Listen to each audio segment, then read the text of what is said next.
Shalom Bapak Ibu Saudara, dikasihi dan diberkati oleh Tuhan.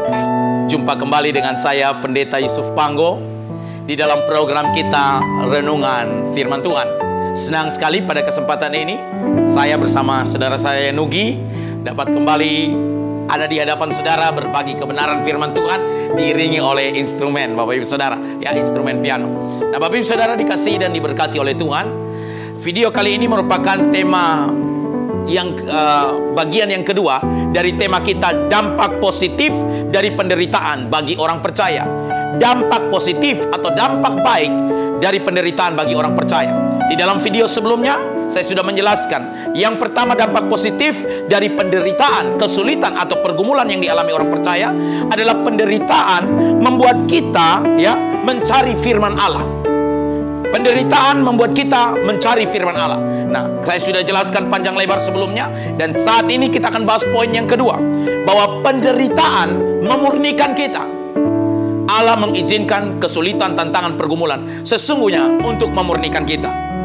Penderitaan memurnikan kita. Di dalam Ayub pasal 23 ayat yang ke-10, Ayub 23 ayat 10, firman Tuhan berkata, karena ia tahu jalan hidupku,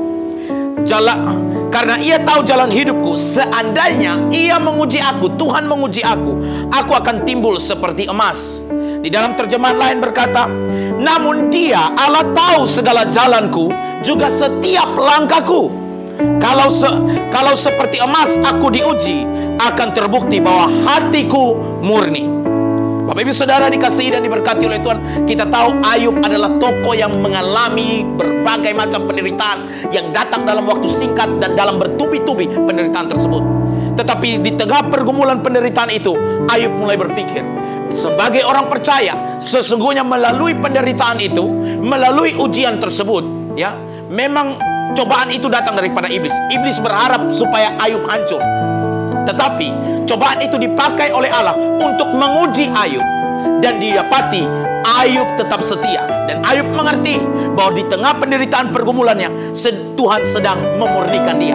Jadi Bapak Ibu Saudara, hari ini engkau diperhadapkan dengan kesulitan, dengan tantangan, pergumulan, jangan mengomel, jangan menggerutu, jangan bersungut-sungut.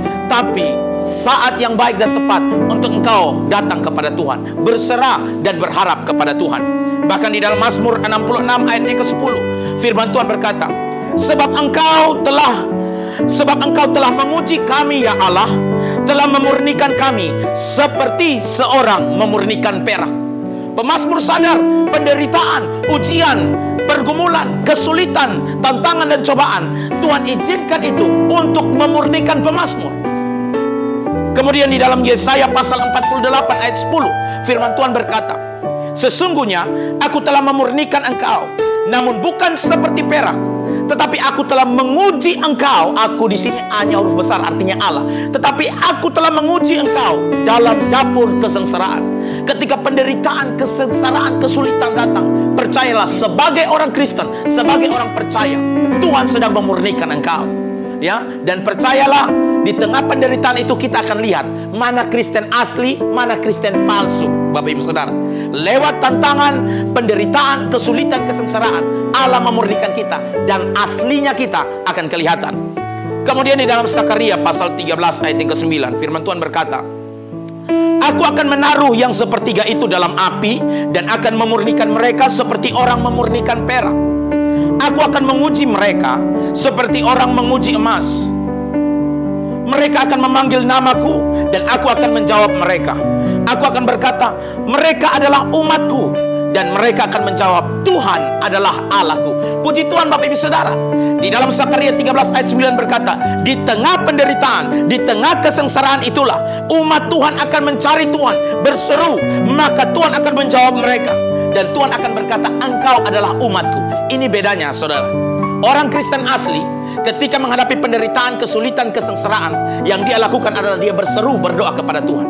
Tapi Kristen palsu, dia akan mengomel, bersungut-sungut, menyalahkan keadaan, menyalahkan situasi, menyalahkan orang lain, dan dia lupa untuk mengoreksi dirinya sendiri ketika penderitaan, kesulitan itu datang. Tapi orang Kristen asli, dia akan berdoa, maksud Tuhan lewat pergumulan ini, maksud Tuhan melalui kesengsaraan dan penderitaan ini apa?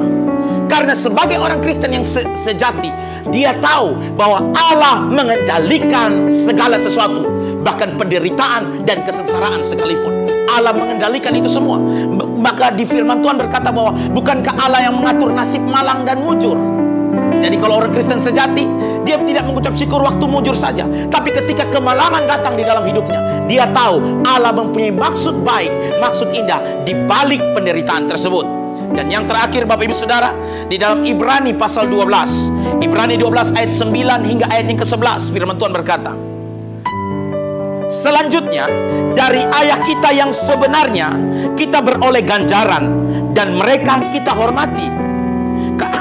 Kalau demikian, bukankah kita harus lebih taat kepada Bapa segala roh, supaya kita boleh hidup?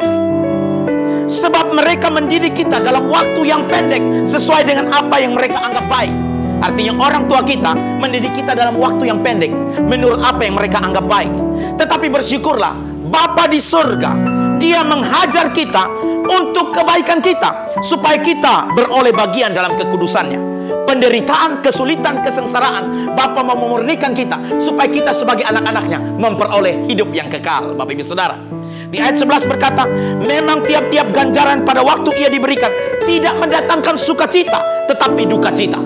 Penulis Ibrani menjelaskan, ketika kesengsaraan, penderitaan, ujian, pergumulan seperti yang dialami oleh Ayub, itu tidak mendatangkan sukacita, mendatangkan duka cita. Tetapi ingat saudara, ada kata tetapinya. Di sini katakan, tetapi kemudian ia menghasilkan buah kebenaran yang memberikan damai kepada mereka yang dilatih olehnya.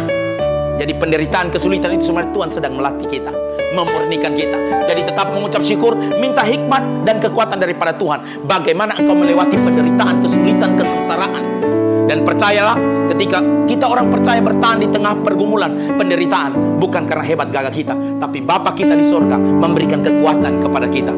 Bapa di sorga menyertai kita. Karena kita tahu, dalam penderitaan, dalam kemalangan sekalipun, Bapa mengendalikan segala sesuatu. Sehingga kita tidak akan bersungut-sungut, mengomel, kita tidak akan menyalahkan orang lain, menyalahkan situasi keadaan kita. Tetapi justru kita akan terus berharap dan mengandalkan Tuhan.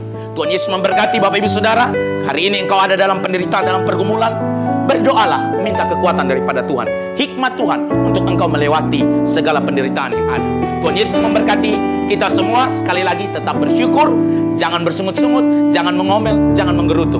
Berucap syukurlah bahwa Tuhan mengendalikan segala sesuatu. Haleluya. Amin.